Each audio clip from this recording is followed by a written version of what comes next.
오늘 우리에게 주시는 하나님의 말씀은 마태복음 25장 31절에서 46절까지 말씀입니다.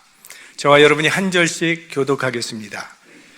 인자가 자기 영광으로 모든 천사와 함께 올 때에 자기 영광의 보좌에 앉으리니 모든 민족을 그 앞에 모으고 각각 분별하기를 목자가 양과 염소를 분별한 것 같이 하여 양은 그 오른편에 염소는 왼편에 두리라. 그때의 임금이 그 오른편에 있는 자들에게 이르시되 내 아버지께 복받을 자들이여 나와 창세로부터 너희를 위하여 예비된 나라를 상속하라. 내가 줄일 때에 너희가 먹을 것을 주었고 목마를 때에 마시게 하였고 나그네 되었을 때에 영접하였고 벗었을 때에 옷을 입혔고 병들었을 때에 돌아보았고 옥에 갇혔을 때에 와서 보았느니라. 이에 의인들이 대답하여 가로되 주여 우리가 어느 때에 주의 줄이신 것을 보고 공개하였으며 목마르신 것을 보고 마시게 하였나이까. 어느 때에 나그네 되신 것을 보고 영접하였으며 벗으신 것을 보고 옷 입혔나이까. 어느 때에 병드신 것이나 옥에 갇히신 것을 보고 가서 배웠나이까 하리니 임금이 대답하여 가라사대 내가 진실로 너희에게 이르노니 너희가 여기 내 형제 중에 지극히 작은 자 하나에게 한 것이 곧 내게 한 것이니라 하시고 또 왼편에 있는 자들에게 이르시되 저주를 받은 자들아 나를 떠나 마귀와 그 사자들을 위하여 예비된 영영한 불에 들어가라. 내가 줄일 때에 너희가 먹을 것을 주지 아니하였고 목마를 때에 마시게 하지 아니하였고 나그네 되었을 때 영접하지 아니하였고 벗었을 때 옷 입히지 아니하였고 병들었을 때와 옥에 갇혔을 때 돌아보지 아니하였느니라 하시니 저희도 대답하여 가로되 주여 우리가 어느 때에 주의 줄이신 것이나 목마르신 것이나 나그네 되신 것이나 벗으신 것이나 병드신 것이나 옥에 갇히신 것을 보고 공양치 아니하더이까. 이에 임금이 대답하여 가라사대 내가 진실로 너희에게 이르노니 이 지극히 작은 자 하나에게 하지 아니한 것이 곧 내게 하지 아니한 것이니라 하시리니 저희는 영벌에 의인들은 영생에 들어가리라 하시니라. 아멘. 오늘 본문은 기독교의 구원이 마치 선행으로 얻는 것처럼 오해될 수 있는 말씀입니다. 그렇게 이해하는 것은 본문이 말하려는 의도가 아닙니다. 본문은 믿음을 전제로 한 행위를 말하는 것입니다. 구원받은 자의 삶 속에 나타나는 행위, 즉 믿음의 열매입니다. 그것은 오늘 본문에 나타나는 의인들의 반응을 보면 알 수 있습니다. 주여 우리가 어느 때에 먹을 것을 주었으며 어느 때에 마실 것을 주었으며 어느 때에 입혔나이까. 그러니까 예수님과의 관계 속에서 부지 중에 나타난 일상적 행동이었다는 것이죠. 우리가 구원받은 것은 오직 믿음으로 되어진 것이지만 구원받은 자에게는 반드시 주어지는 사명이 있는데 열매를 맺어야 된다는 것입니다. 어떻게 예수 믿는 사람인 줄 알 수 있습니까? 우리 내적인 것은 알 길이 없습니다. 그러나 외적인 것은 그 사람이 무슨 열매를 맺고 있는가를 보면 알 수 있습니다. 그래서 예수님도 말씀하시기를 좋은 나무가 나쁜 열매를 맺을 수 없고 못된 나무가 아름다운 열매를 맺을 수 없느니라. 이러므로 그의 열매로 그들을 알리라 하셨어요. 본문은 그리스도인이 맺어야 할 열매 가운데 이 구제라고 하는 것이 대단히 중요한 부분을 차지하고 있다는 것을 교훈하고 있습니다. 우리 기독교는 초대 예루살렘 교회 때부터 복음과 구제를 병행해 왔습니다. 그래서 복음이 들어가는 나라마다 학교를 세워서 문맹으로부터 구원해 주었고 병원을 세워서 질병으로부터 구원해 주었고 고아원을 세워서 어린아이들을 구제해 왔습니다. 우리나라만 봐도 최초의 학교는 암펜살로 선교사가 세운 배제학당으로 시작을 했고 최초의 병원은 알렌 선교사가 세운 광해원, 지금 세브란스 병원의 전신입니다. 고아원들은 대부분 선교기관이 세운 것이고 그 밖에 자선단체들도 거의 교회에서 세운 것들입니다. 이 기독교 복음은 영혼 구원으로 끝나는 것이 아니라는 겁니다. 영혼 구원을 시작으로 삶의 전 영역에 전인적인 구원을 이루어서 하나님의 형상을 회복해가는 것이 복음의 목적입니다. 그런 관점에서 볼 때 지난 한 주간 탐방한 우리 정예린 선교사님의 사역에 우리 교회가 함께하는 것은 매우 선하고도 효과적인 선교라고 생각을 합니다. 우리 정 선교사님이 선교하고 계신 곳은 니제르라고 하는 나라인데, 이 니제르 하면 우리는 자꾸 나이지리아를 생각하는데, 나이지리아는 아프리카에서 경제 규모가 가장 큰 좋은 나라입니다. 반면에 이 니제르는 유엔의 통계에 의하면 세계 189개 나라 중 경제 순위가 꼴찌, 189위, 가장 가난한 나라. 그래서 기아 문제가 대단히 심각한 나라입니다. 자체적으로 생산하는 것이 거의 없기 때문에 대부분의 물품을 수입해야 되는 그런 실정. 쌀도 수입을 하고 과일도 수입을 하고, 그러니 가격이 비쌀 수밖에 없고 서민들은 살기가 대단히 힘이 들죠. 종교는 98%가 무슬림, 기독교는 0.5%입니다. 저희 일행들은 3번의 비행기를 갈아타고 22시간 만에 니제르 공항에 도착을 했는데, 자그마한 공항인데요, 그런 공항 하나도 자체적으로 지을 수가 없어서 터키에서 그 공항을 지어주고 대신 30년 동안 공항 수익을 다 터키가 가지고 가도록 그렇게 되어 있답니다. 그게 그 나라의 실정을 잘 보여주는 거예요. 떠나기 전에 우리 김대원 목사님이 미리 정 선교사님하고 연락을 해서 필요한 물품들을 준비해 갔는데 50파운드짜리 가방 8개 가득 채워서 갔습니다. 근데 공항세관에서 붙들리고 통과를 시켜주지 않는 겁니다. 돈 달라는 거죠. 우리 후진국에서 자주 일어나는 일. 그걸 알고 이제 정 선교사님이 들어와서 조금만 기다리면 될 겁니다 하더니 정말 잠시 후에 그냥 나왔습니다.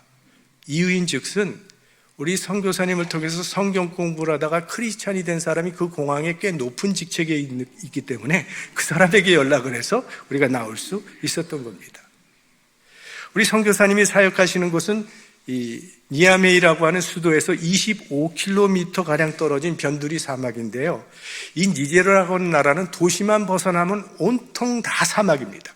이 사막은 완전히 쓰레기 천지인데, 그런 사막 군데군데 사람들이 지푸라기나 갈대나 흙으로 집을 짓고 살아가고 있습니다. 그런 사막 한복판에 우리 선교사님이 그레이스 아카데미라고 하는 학교를 세워서 거기서 교육 선교를 하고 있는 겁니다. 아까도 보셨지만 완전히 사막의 오아시스 같은 학교만 딱 이렇게 지어져 있어요. 그런데요, 이 학교는 그 마을에서는 유일하게 시멘트로 지어진 건물, 그리고 우물이 있어서 물이 제공되는 그런 장소고, 솔라 패널이 있어서 전기도 들어오고, 교실, 기숙사, 예배당까지 시설을 갖춘, 거기에서는 보기 드문 아주 좋은 시설을 갖춘 그런 오아시스 같은 학교입니다. 자, 이 그레이스 아카데미의 사역을 간략하게 소개해 보겠습니다. 여기는 여자 중고등학생들을 위한 학교입니다. 초등학교 졸업하고 12살부터 학생을 받습니다. 그 이유가 있는데, 학교에 가려면 수업료를 내야 되는데, 그래도 있는 가정에서는 초등학교 졸업하고 중학교에 지나갈 수 있지만 가난한 가정의 아이들은 꿈도 꿀 수가 없기 때문입니다. 니제르 사람들은 보통 아이들을 8명에서 10명 정도를 낳는데, 또 무슬림들은 한 남자가 4명까지 아내를 얻을 수 있으니까, 그러면 그 가정의 아이가 보통 30명에서 40명까지 될 수가 있어요. 그러니 먹여야 할 식구는 많은데 돈은 없으니까 딸아이가 12살 정도만 되면 그저 지참금 많이 주는 사람에게 강제로 시집을 보내는 겁니다.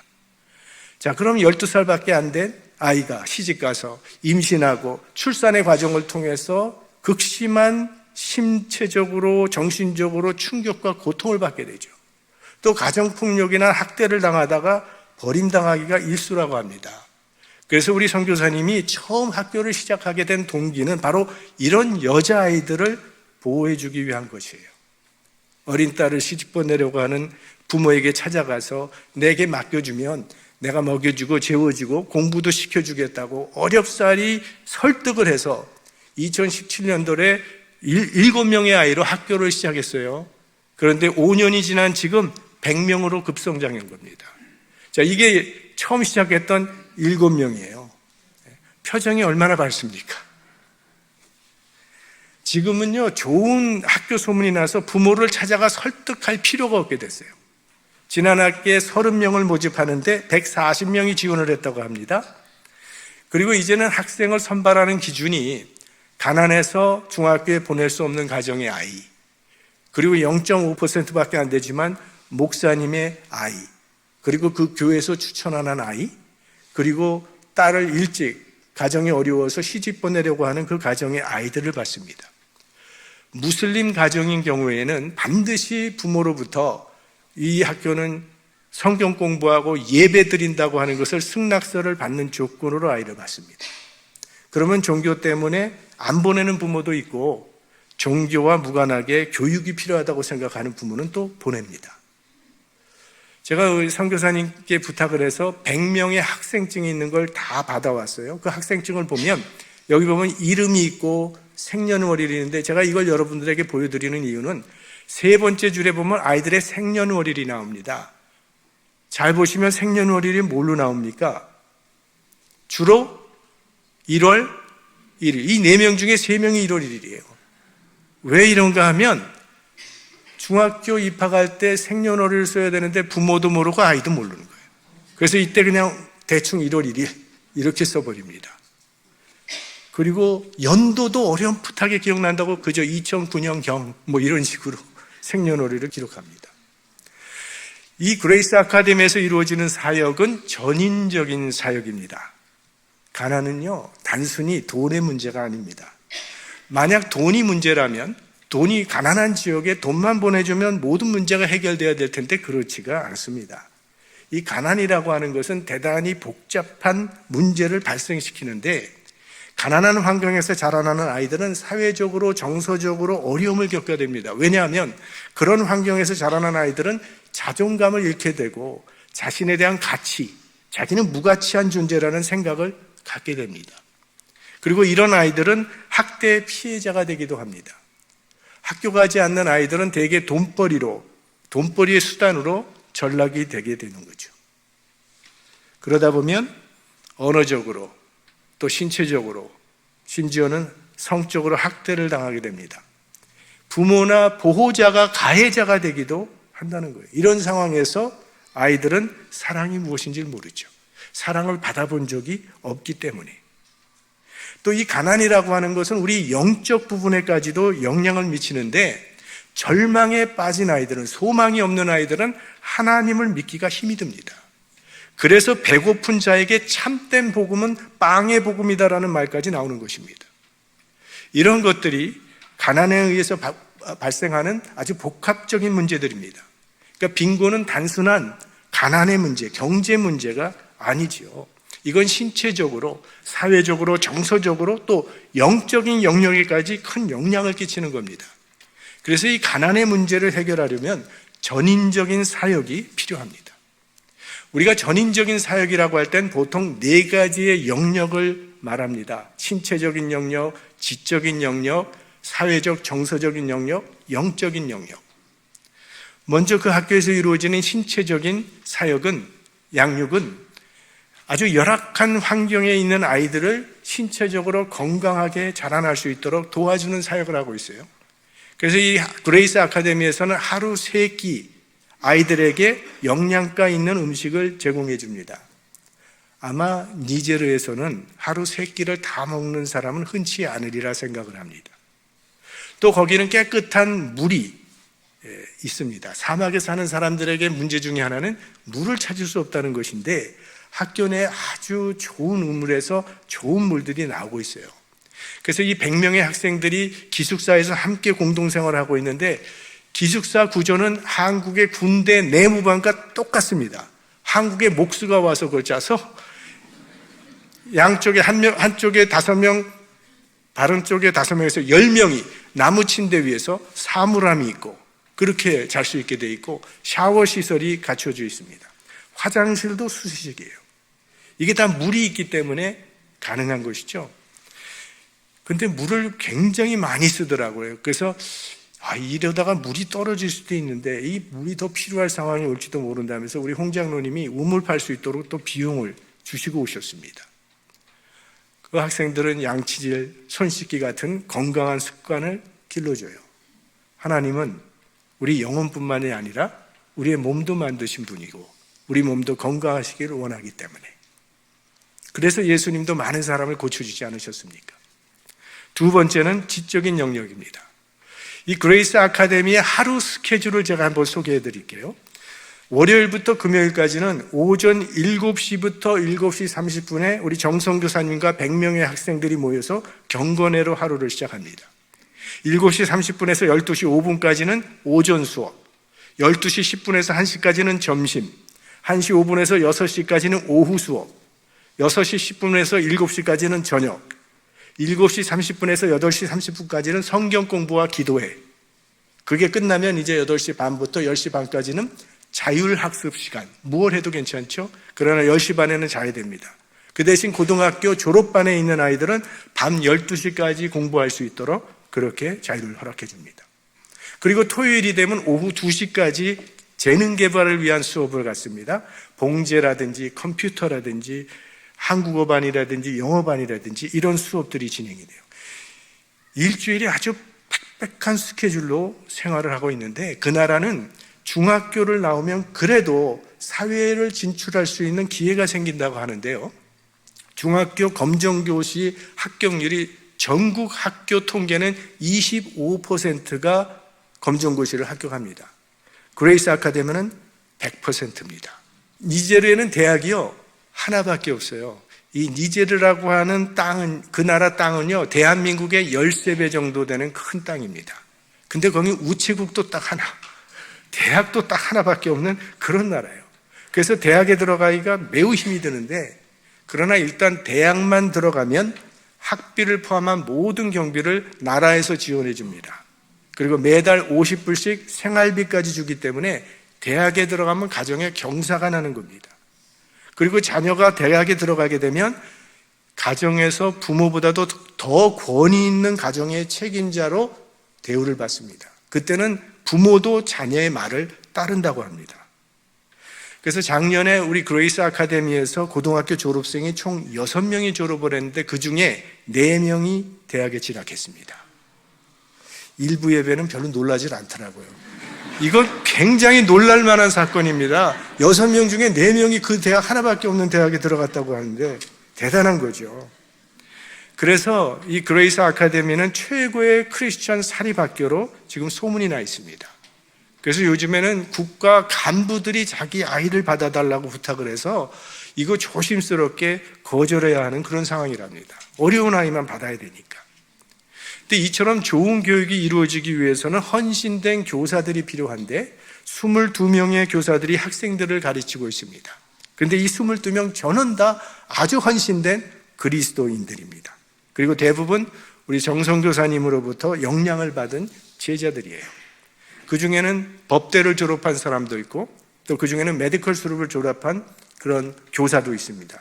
아주 신앙심이 깊고 실력 있는 교사들인데 도시에서 가르치면 얼마든지 좋은 배우를 받을 수 있는데도 사명감 때문에 이곳에 와서 가르치고 있었습니다. 그리고 모든 교사들이요 처음 2년 동안은 무보수로 다 일을 합니다. 그 후에도 우리 가정은 좀 여유가 있으니까 난 월급 받지 않고 일하겠습니다 하는 그런 교사들도 있어요. 무스타파라고 하는 교사가 있습니다. 제가 자꾸 무파사라고 이 친구를 불렀는데 무슬림입니다. 근데 선교사님하고 성경 공부하다가 크리스찬이 됐습니다. 이 친구는 메디컬 스쿨을 졸업한 의사예요. 그런데 도시에서 의사생활 접고 학교에 와서 학생들을 가르칩니다. 그리고 양호실 책임자로 있어요.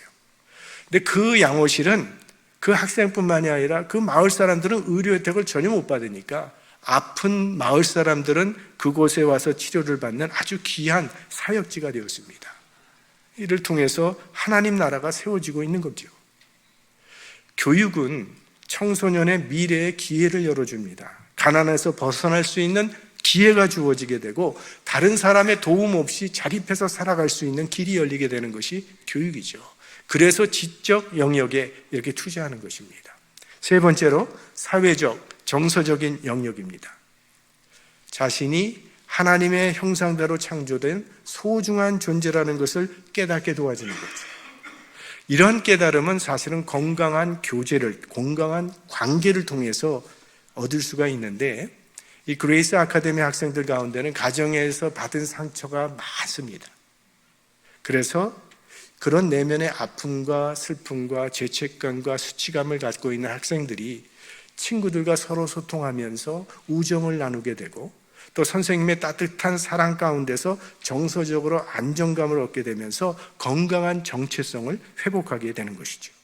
그래서 학생들의 얼굴이 대체로 참 순박하고 밝아 보였습니다.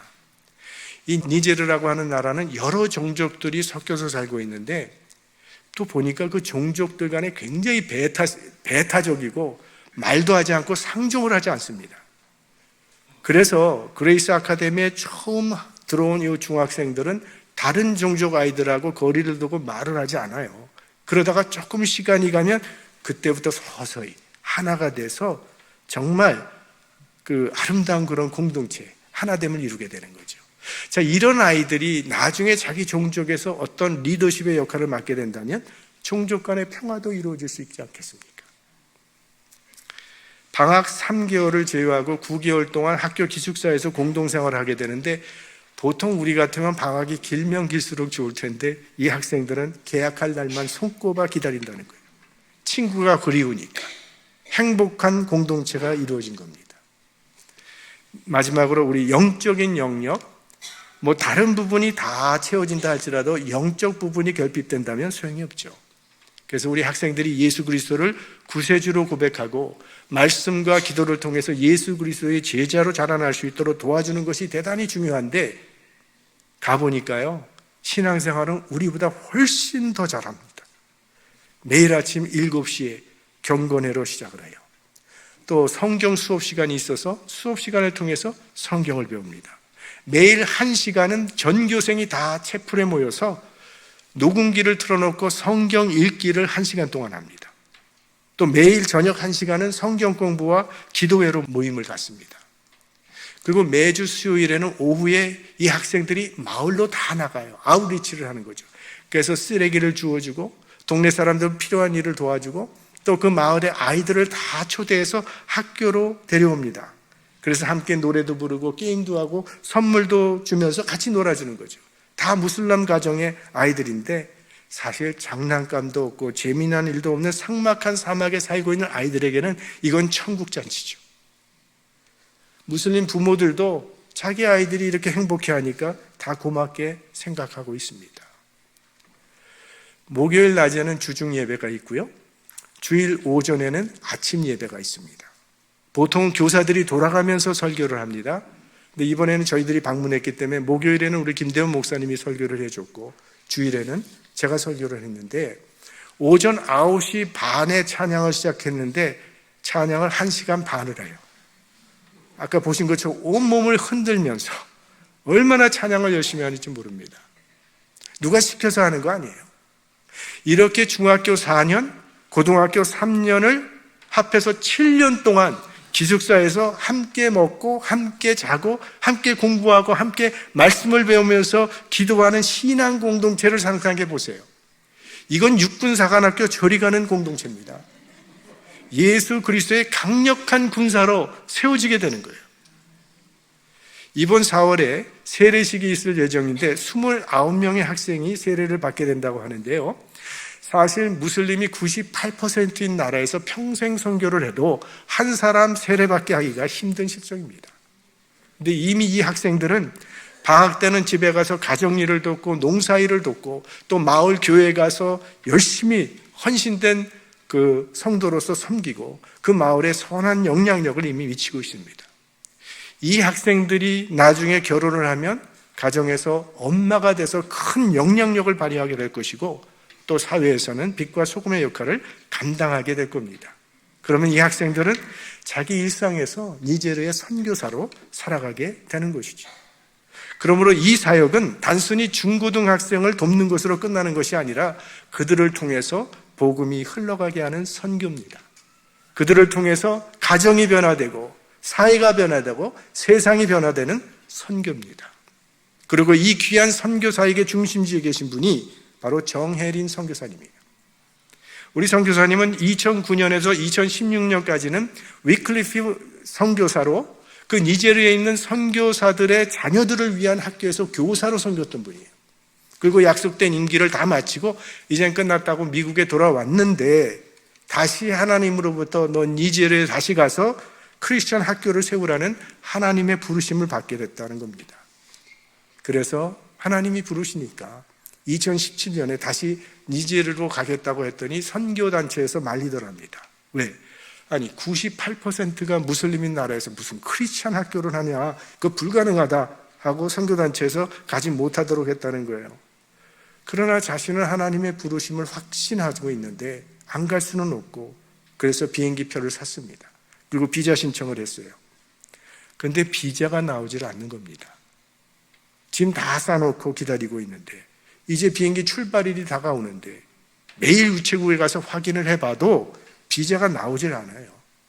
그걸 보고 주위 사람들이 그거 보라고, 이거는 가지 말라는 하나님의 뜻이니까 갈 생각하지 말라고 그렇게 만류했는데 비행기 타는 날 무조건 자동차에 짐 싣고 공항을 가면서 마지막으로 우체국에 다시 한번 들렸는데 그날 새벽에 비자가 도착한 거예요. 그래서 이건 정말 하나님이 부르심이라 확신을 하고 니제르로 떠났다고 합니다. 근데 제가 선교사님의 삶을 들어보니까 이런 기적 같은 일들의 연속이었어요. 사실 거기 교실이나 기숙사나 예배당이나 우물도 그렇고 솔라 패널 설치하는 것, 또 학생들의 학용품, 교복, 음식, 이거 굉장한 비용이 필요할 텐데 이거 어떻게 감당했느냐고 궁금해서 물어봤어요. 처음에는 자기 사재를 다 털어서 충당을 했고 그 후로는 계획하지도 않고 요청하지도 않았는데 하나님께서 정말 기적처럼 채워주셨다는 겁니다. 그동안의 이야기를 들어보니까 우리 선교사님이 어떤 일을 할 때 그 일에 필요한 자원을 미리 확보해 놓고 하질 않아요. 이게 필요하다 그러면 일단 시작부터 해요. 그럼 주변에 있는 사람들이 묻습니다. 그런 일을 하면 이것도 필요하고 저런 것도 필요한데 준비는 되어 있으시죠? 그러면 아니요, 준비된 건 없는데요. 아주 태평하게 답을 한다는 겁니다. 그러면 주변에 있는 사람이 더 초조해요. 더 안타까워서 교실은 내가 그럼 지어드릴게요. 솔라 패널은 제가 비용을 댈게요. 기숙사 만드는데 제가 도와드릴게요. 이렇게 해서 지금까지 운영을 해온 거예요. 선교사님은 이 사역은 하나님께서 시키신 일이라는 확신이 있습니다. 그래서 여기까지 인도하신 하나님께서 앞으로도 인도해 주실 줄로 확신한다는 그런 믿음을 갖고 있어요. 그러고 보니 맞는 얘기예요. 이번에 저희 일행들이 정 선교사님의 사역 현장을 찾아간 것도 선교사님이 요청해서 간 게 아닙니다. 저희 교회가 선교의 장막토를 좀 더 넓히기를 원하는데 적합한 선교지가 어디인지를 찾기 위해서, 알아보기 위해서 탐방차 들린 것뿐이에요. 그런데 선교사님의 선교 현장을 둘러보면서 저희들의 마음 가운데 바로 이 사역이 하나님께서 우리 교회에 허락해 주신 선교의 기회라고 하는 그런 확신을 갖게 되었으니 이거 역시도 선교사님이 계획하지도 요청하지도 않았는데 하나님께서 인도해 주신 것이 아니고 무엇이겠습니까? 가난에 찌든 사람에게 한 끼 사주는 일은 아름다운 일이지만 일시적인 도움밖에는 되지 않습니다. 이 가난의 굴레에서 허덕이는 청소년을 가난에서 해방시켜 주려면 지속적인 도움이 필요합니다. 당장의 배고픔을 해결해 주는 것을 넘어서 사랑의 울타리를 제공해 주고 지속적으로 돌봐줄 때 마침내 하나님의 형상을 회복하게 되는 것이죠. 그런 사역이 이루어지려면 경제적으로 지원해 줄 후원자가 필요한 겁니다. 그래서 월드비전이나 컴패션처럼 우리 교회 교인들과 그레이스 아카데미 학생을 1대1로 연결시켜서 지속적으로 후원해 주면 좋겠다는 그런 바람이 들었습니다. 현재 100명의 학생들 가운데 30명의 학생들은 후원자가 있다고 하는데 70명은 후원자가 없는 가운데 있습니다. 아마 여러분들은 컴패션이라고 하는 기관에 대해서 들어보셨을 겁니다. 컴패션은 에버렛 스완슨이라고 하는 미국 목사님이 한국의 전쟁 고아들을 돕기 위해서 설립한 어린이 양육기관입니다. 6.25 전쟁이 한창이던 1952년에 미군 부대에 설교를 하기 위해서 수완순 목사님이 한국을 방문했다가 쓰레기처럼 버려지고 있는 어린아이들의 시신을 보고 너무 큰 충격을 받게 됐어요. 그래서 기도하면서 내가 할 수 있는 일이 무엇인가? 누군가의 도움이 없이는 절대 희망을 가질 수 없는 이 가난한 어린아이들을 미국에 살고 있는 후원자와 1대1로 연결을 해서 양육하는 사역을 시작한 것이 바로 컴패션입니다. 다행히 우리 대한민국은 전쟁 이후에 고속으로 성장을 해서 1993년에는 컴패션이 대한민국에서 철수를 하게 되는데, 그때까지 약 10만 명 이상의 어린이들이 컴패션을 통해서 먹을 것과 입을 것과 교육의 혜택을 받았습니다. 그들 중에는 목사도 많이 나왔고 사업과 정치가 각 분야에서 유능한 인재들이 많이 배출되어 있습니다. 그래서 바라기는 우리 교회 성도님들께서도 이 그레이스 아카데미 학생들이 가난에서 벗어나서 인간다운 삶을 살아가면서 이 땅의 빛과 소금의 역할을 감당하는 예수 그리스도의 제자가 되도록 후원하는 그 일에 동참해 주시기를 부탁드립니다. 한 달에 80불이면 한 학생의 인생에 놀라운 기적이 일어나게 될 것입니다. 그리고 그 학생을 통해서 가정이 변화되고 사회가 변화되고 교회가 새로워지고 세상이 변화되는 놀라운 기적이 일어나게 될 것입니다. 다음 주일에는 우리 선교위원회에서 우리 후원 신청서를, 카드를 준비해서 여러분께 나누어 드리려고 하는데, 사실 80불이면 후원금이 좀 비싼 편입니다. 그런데 그럴 수밖에 없는 게 거기는 학생들 교복, 학용품, 음식, 기숙사비 모든 것을 다 무료로 제공하기 때문에 비용이 만만치 않게 들어가요. 그래서 저희 계획은 한 구자를 40불로 생각을 해서 우리 교인 2명이 한 학생을 후원하면 좋겠다는 그런 생각이에요. 그러면 70명의 아이들이니까 140명의 성도님들이 후원해주면 70명이 다 카베가 되고, 나는 혼자서 80불로 한 학생을 지원하겠다 하면 물론 그렇게 할 수도 있고요. 이제 좀 그거에 대한 설명은 다음 주일에 다시 드리도록 하겠는데요. 이 컴패션을 설립하신 수완순 목사님은 자기 일기장에 이러한 고백을 남겼습니다. 한 어린이의 손을 잡은 내게 한 나라가 변하는 것을 보게 해주셔서 감사합니다. 하나님은 사랑이라고 했습니다. 그래서 기독교는 사랑의 종교라고 부릅니다. 하나님을 믿고 사는 사람들에게 주어진 가장 큰 사명은 사랑을 실천하는 것입니다. 근데 오늘 본문은요, 사랑의 실천에 있어서 하나님께서는 큰 일을 하라고 요구하지 않는다는 거예요. 지극히 작은 자 하나에게, 작은 일에 초점을 맞추고 있습니다. 지극히 작은 자란 나에게 보답할 수 없는 사람을 말하는 것일 것입니다. 내가 사랑을 베풀어 주면 나중에 돌아올 것이 있는 사람이 아니라 돌아올 것도 없고 대가를 얻을 것도 없는 사람, 바로 그런 사람을 도와주라는 것이죠. 그러면 지극히 작은 자 하나에게 한 그것이 곧 내게 한 것이라 말씀하세요. 주님은 자신을 지극히 작은 자와 동일시하십니다.